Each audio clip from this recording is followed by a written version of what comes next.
This channel does not promote any violent, harmful, or illegal activities. All content provided by this channel is meant for an educational purpose only.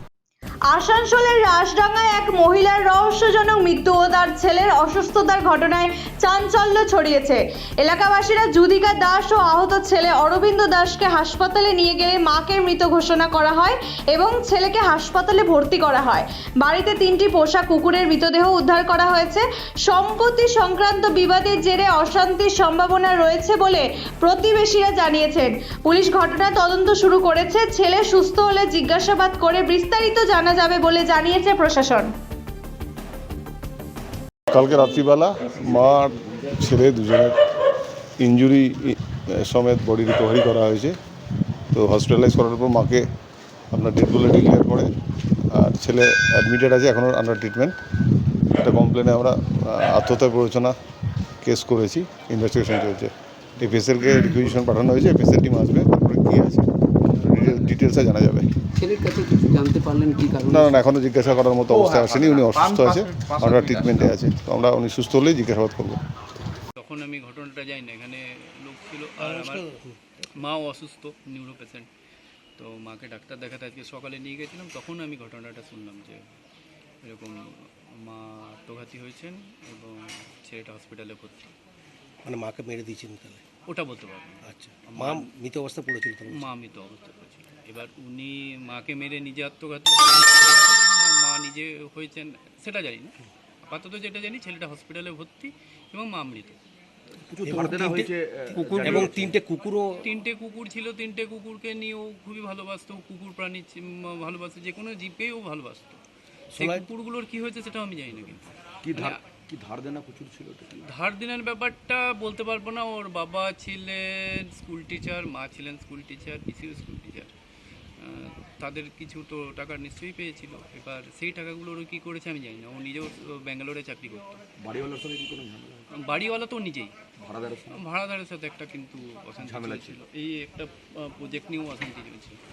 এই প্রজেক্টটা ও বাড়িওয়ালাকে না জিজ্ঞেস করেই শুরু করে দিয়েছিল। আচ্ছা, তা আপনারা কি, আপনারা তো এলাকায় থাকেন, এই যে ঘটনা ঘটে গেল কতটা মানে মর্মান্তিক ঘটনা? মর্মান্তিক মানে আমার ভাইয়ের মতো। একদম খুব ছোটোবেলা থেকে, জন্ম থেকে দেখছি ওর মা বাবার মানে একসাথে আমরা একই জায়গায় থাকতাম, এখন একই পাড়াতে আছি। মানে এটা আমাদের পরিবেশ কী বলবো, ওটা আমাদের আত্মীয়র মতনই বলতে পারি। এখন দুজনের কেউ নেই। ওদের আত্মীয় স্বজনও সম্ভবত কলকাতাতে থাকে। আসানসোলে কোনো আত্মীয় স্বজন বোধহয় কেউ নেই। ছেলেটা কি নাম ছিল? ওর নাম ছিল, আমরা পুষণ বলে জানি, বলছিলাম যে অরিন্দম। মেয়ের মায়ের নাম যুতিকা দাস। বাড়িওয়ালার সঙ্গে যে বাড়িওয়ালা উনি নিজেই, বাড়িওয়ালার ভাড়াদারের সঙ্গে যে ঝামেলা ছিল মানে ওদের সঙ্গে, তো এইটা নিয়ে এটার অশান্তিটা সম্ভবত ওর নিজটা বোধহয় বিক্রি করেছিল, আর বিক্রি করার পর পেমেন্টটা যথেষ্ট পায়নি। এটাই সম্ভবত কারণ বোধহয়। আমার সাথেও আলোচনা অনেক করেছে। আমার এক বন্ধু অ্যাডভোকেট আছেন, ওনার কাছে আমি পাঠিয়েছিলাম যে কী পেমেন্ট হয়েছে, কী বিক্রি করেছি। তো আলোচনা করে দেখেন, দিয়ে দুজন মিলে ব্যাপারটাকে ঠিক করে, কে পাবে কে না পাবে সেটা আলোচনা করে ঠিক হয়ে যাবে। এখন এটার জন্য যে এত বড় একটা ডিসিশন নিয়ে নেবে, এটা আমরা কল্পনা করতে পারিনি। আমাদের তো খুবই খারাপ লাগছে। একটা বন্ধু, আমার বন্ধু, ভাই, প্রতিবেশী, সব দিক থেকেও আমার নিজের লোক, ছোটো ভাইয়ের মতো। বিপদ আপদে ও আমাদের পাশে থেকে যায়, আমরা ওর পাশে থেকেছি। একটা সুসাইড নোট হোয়াটসঅ্যাপে দিয়ে গেছে, ওটা ওনার বন্ধুকে, ওটা ওটার বন্ধুকে আমি ওটা খবরটা পেয়েছি, কিন্তু ও আমাকে কোনো কল করেনি। আমার সাথেও কল করেছিল লাস্ট 7-10 দিন আগে, যখন ও কোনো উকিলের সাথে কথা বলবে বলে ঠিক করেছিল। তখন আমি ওকে আমার বন্ধুর ফোন নাম্বার দিয়ে ওকে ব্যাপারটা কথা বলার জন্য পাঠিয়েছিলাম। আজকে আমার উকিল বন্ধুকে ফোন করলাম যে এরকম ঘটনা হয়ে গেছে, কী করা যাবে, কী করা উচিত। বললো তো প্রতিবেশী ছাড়া আত্মীয় স্বজনকেও তুই চিনিস না, তারাও কোথায় আছে জানিস না। কোন বন্ধুকে হোয়াটসঅ্যাপে সুসাইড নোটটা পাঠিয়েছিল? ও আমার থেকে একটু বয়সে ছোট, বন্ধু নয়, ভাইয়ের মতো। ওর বন্ধু গ্রুপটাও আমি জানি না, সম্ভবত ফ্রেন্ডস ইউনিয়ন ক্লাবের কোনো বন্ধু, সামনে ফ্রেন্ডস ইউনিয়ন ক্লাব। ওকে কোনো চিঠি পোস্ট করেছিল সুইসাইড নোট?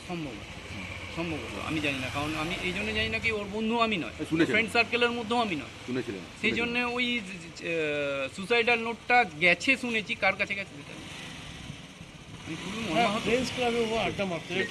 আপনার নাম? আমার নাম দীপঙ্কর বিশ্বাস, আমি দুটো বাড়ি পড়ে।